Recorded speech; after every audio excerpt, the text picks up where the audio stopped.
लगातार बढ़ते जा रहे हैं, इसमें 1-1.5 साल से कम कहाँ हुए हैं। बजट से बाहर हो गया। महंगाई की मार जनता पूरी तरह से पड़ रही है। तेल की महंगाई से गुस्से में उबलते आम आदमी को पता ही नहीं चला कि वो अपनी बाइक और कार की टंकी में सिर्फ पेट्रोल डीजल नहीं डलवा रहे, बल्कि अपना पेट काटकर, अपनी जेब जलाकर देश सेवा कर रहे हैं। जनता को लगता है कि 42 दिन में 24 बार महंगे हो चुके पेट्रोल डीजल को भराकर वो अपनी गाड़ी चलाते हैं, जबकि उन्हें अंदाजा ही नहीं कि महंगाई के अस्त्र से घायल होकर भी देशवासी ही देश चलाते हैं। आज मैं स्वीकार करता हूं, आज की जो प्राइस आई है ये नागरिकों को, कंज्यूमर को दिक्कत दे रहा है, इसमें कोई दो राय नहीं है। स्वीकार है, लेकिन महंगाई का उपचार नहीं है।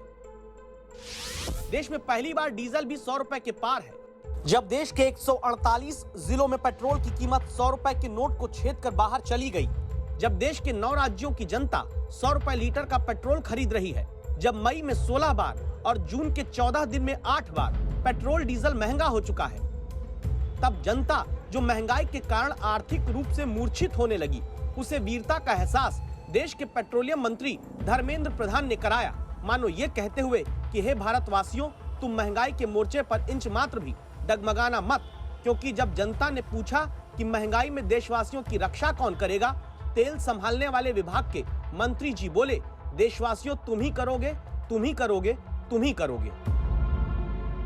भारत सरकार हो या राज्य सरकार है, कोरोना में लगभग 35,000 करोड़ से ज्यादा एक साल के अंदर टीका में खर्चा हो रहा है।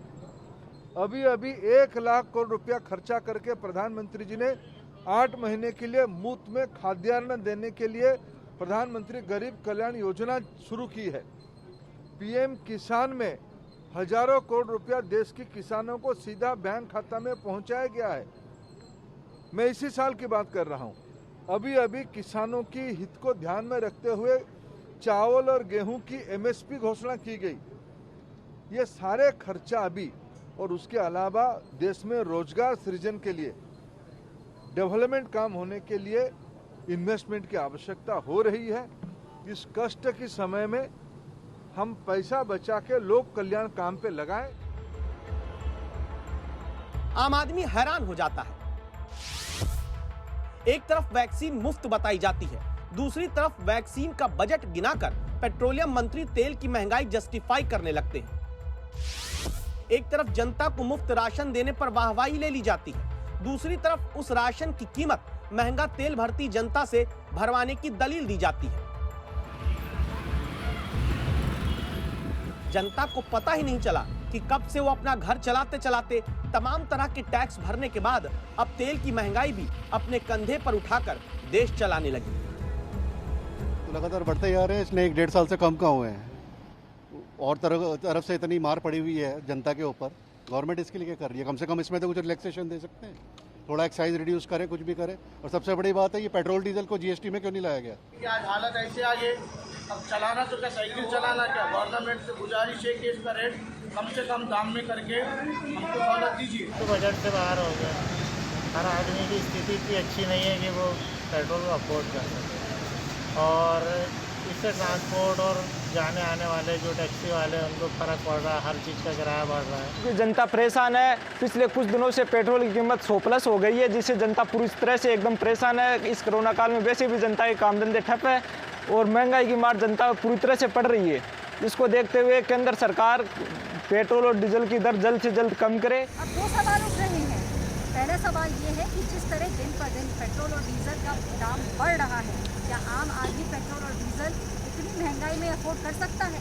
और दूसरा सवाल ये है कि अब तक जितने पैसे टैक्स के तौर पर आम आदमी ने दिए हैं सरकार को, क्या समय नहीं है कि उसका फायदा अब इस आम आदमी को मिलना चाहिए? क्रेडिटॉस सॉल्यूशंस के आंकड़े कहते हैं कि लोन रीपेमेंट यानी कर्ज लेकर उसे दोबारा भरने के मामले में चेक बाउंस रेट पिछले साल के मुकाबले बढ़कर 2 गुना यानी 21% हो गया है, जबकि क्रेडिट कार्ड से खर्चा चलाकर उस कर्ज को भरने में चेक बाउंस की हिस्सेदारी 10% से बढ़कर 18% हो गई है। यानी आम आदमी कर्जा लेकर घर चला रहा है और कर्जा चुका नहीं पा रहा। लेकिन पेट्रोलियम मंत्री धर्मेंद्र प्रधान कहते हैं महंगा तेल भराकर देश सेवा करिए। बहुत दिक्कत हो रही है, जो है आदमी आम आदमी परेशान है। अब बड़े लोगों को क्या, वो तो अपना ले ही ले रहे हैं किसी तरीके से। बजट खराब हो रहा है, बाकी इनकम वगैरह भी कोरोना की वजह से जो होती थी वो भी ठप है इस वक्त। गवर्नमेंट टोटल फेल हो गई इसमें, आर्थिक मोर्चे पे जाकर इसका असर हमको देखने को मिल रहा है।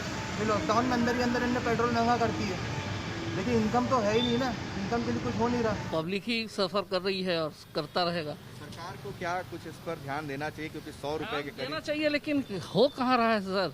इसके बाद तो फिर वही दिन आएगा कि साइकिल से ही आदमी चलना शुरू करेगा।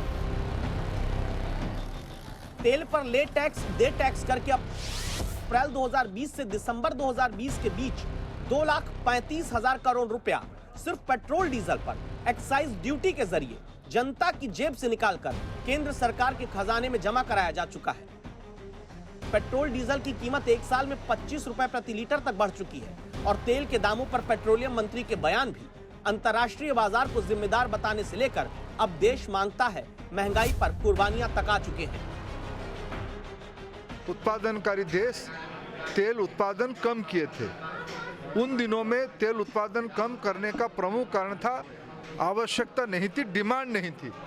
अभी जैसे 2021 की जनवरी फरवरी में डिमांड स्वाभाविक हो गया है, उस आवश्यकता को पूरा करने के लिए उत्पादन नहीं हुआ है, प्रोडक्शन नहीं हुआ है। ये एक प्रमुख कारण है। ये तो अंतर्राष्ट्रीय मामला है। अभी डिमांड ज़्यादा होने के कारण थोड़ा प्राइस बढ़ी है, जाड़े में ऐसा होती है, थोड़ा घटेगा। कोरोना में लगभग 35,000 करोड़ से ज़्यादा एक साल के अंदर टीका में खर्चा हो रहा है। अभी 1 लाख करोड़ रुपया खर्चा करके प्रधानमंत्री जी ने 8 महीने के लिए मुफ्त में खाद्यान्न देने के लिए प्रधानमंत्री गरीब कल्याण योजना शुरू की है। पीएम किसान में हजारों करोड़ रुपया देश के किसानों को सीधा बैंक खाता में पहुंचाया गया है। मैं इसी साल की बात कर रहा हूं।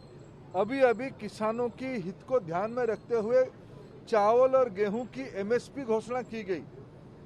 ये सारे खर्चा अभी, और उसके अलावा देश में रोजगार सृजन के लिए, डेवलपमेंट काम होने के लिए इन्वेस्टमेंट की आवश्यकता हो रही है।